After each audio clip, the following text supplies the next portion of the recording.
Shalom everyone, Lieutenant Colonel Jonathan here, and we are live in the middle of the night in Israel. I don't know what the time is wherever you are, but we are in the middle of the night. I'm in Tel Aviv, and I'm here to give you a live update on the situation on the ground in Israel. It has been an extremely difficult day. It started with an unprecedented attack into Israel, where Hamas crossed the border. Hundreds of Hamas terrorists got in from Gaza into Israel, and their goal was to kill and abduct as many Israelis as possible. And today, I don't know what you've been watching, if you've seen videos on social media, but I've seen videos that I would rather unsee of Israeli civilians butchered, executed in their homes, of women, children, elderly, and disabled Israeli civilians being dragged into Gaza by Hamas terrorists, and Israeli civilians paraded on the streets by Hamas thugs after they were taken violently from Israel. The numbers today are very, very difficult. We're talking about unprecedented numbers in Israeli history. Never ever before have so many Israeli civilians been killed by terrorists in one single day. There's more than 300 Israeli dead, and there's more than 1,500 Israeli casualties. Many of them, unfortunately, are severely wounded and may succumb to their wounds. Today has been a very difficult day, and unfortunately I fear that tomorrow will also be an extremely difficult day, because tomorrow the numbers and the names of Israelis killed or wounded or missing and abducted will become apparent. And a giant cloud of grief will descend upon Israel when so many families it will become apparent that their loved ones have been murdered by or wounded by Hamas. There is, unfortunately, sadly, a large amount of Israelis in the hands of Hamas in Gaza. As I'm saying this, I can't believe that I am saying this, but I am saying it. And this is also an unprecedented situation where there are Israeli civilians and military personnel in the hands of a terrorist organization. And we are not, unfortunately, talking about one or two. So all of this together, a multi-dimensional attack from Gaza into Israel, with hundreds of Palestinian terrorists that participated in the attack, with extremely difficult results on the ground. And I almost forgot that in the midst of everything, more than 3,000 rockets have also been fired at Israel today.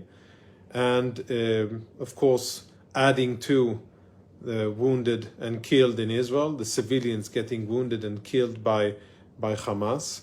So when we look back at today, it is an unprecedented attack in its audacity, in its cruelty, and in its results. And since it's an unprecedented attack against Israel, then our response as the IDF will be unprecedented in scope and severity. And we will start to make Hamas pay a price that it has never paid before, because the audacity and the cruelty of their attack against Israel and against Israeli civilians, it's something that we won't let go unpunished. The videos that Hamas has posted today can only be compared to the barbaric images that ISIS, Daesh, and other crazy medieval jihadi outfit of terrorists active a few years ago in the Middle East. You may remember them, ISIS, Daesh. They used to behead people or torch them alive, or send gruesome videos of captives and people getting killed. That's exactly what we are facing today.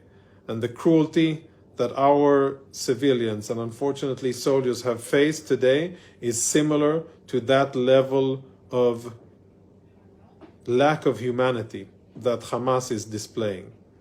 But they will be punished for it.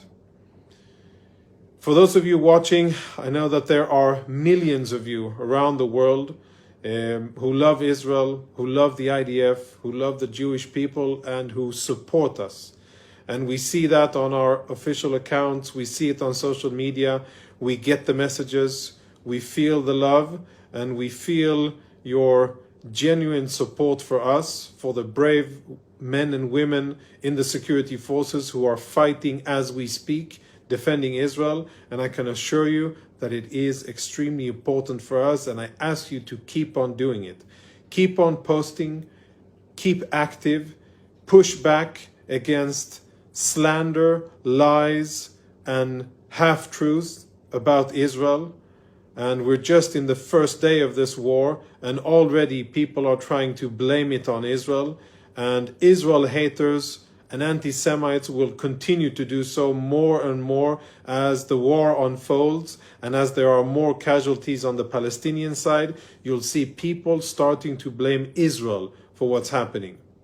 But we must all remember how this started. It started with an unprovoked, unprecedented attack by Hamas against our civilians, killing an unprecedented amount of Israelis. That's how it started. And all of the responsibility, it rests squarely on Hamas's shoulders. Israel is defending its sovereignty. Israel is defending its civilians, and it is well within its legal rights to do so. No other country would tolerate such an attack or any attack against its civilians, and Israel shouldn't be forced or questioned to tolerate it. Just like wherever you're living, your government wouldn't tolerate an attack, not even a tenth of the magnitude that we have faced today.